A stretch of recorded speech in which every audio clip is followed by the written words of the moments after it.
నేనైతే ఆలు రోల్స్ అయితే చేశాను. చాలా అంటే చాలా బాగా వచ్చాయండి. మీరు కూడా ఒకసారి ట్రై చేయండి. కింద లాంగ్ వీడియో అయితే ఇచ్చానండి.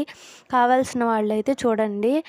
ఈవినింగ్ స్నాక్ అయితే పిల్లలకైతే చాలా బాగా ఉపయోగపడుతుంది. అప్పటికప్పటికి ఈజీగా అయితే ఇంట్లో ఏమీ లేకపోయినా ఒక ఆలు అయితే ఉన్న అలాగే గోధుమ పిండితో అయితే ఇలాంటి మంచి స్నాక్ అయితే చేసుకోవచ్చు. నేను లాంగ్ వీడియో అయితే పోస్ట్ చేశాను. కావాలి అంటే నచ్చితే చూడండి. అలాగే చాలా టేస్ట్‌గా ఉండిద్ది. ఒకసారి అయితే ట్రై చేయండి. నాకైతే చాలా బాగా నచ్చాయి కాబట్టి నేను వీడియో అయితే చేశాను. మా పిల్లలు కూడా నాకు ఒక్కటి కూడా ఉంచకుండా తినేసారు. అంత టేస్ట్‌గా ఉన్నాయి. ఒకసారి మీరు కూడా ట్రై చేయండి. లాంగ్ వీడియోలో కూడా చూడండి. అలాగే వెళ్తూ ఒక చిన్న లైకు, అలాగే సబ్స్క్రైబ్ చేసుకోవడం అనేది మర్చిపోబాకండి ప్లీజ్.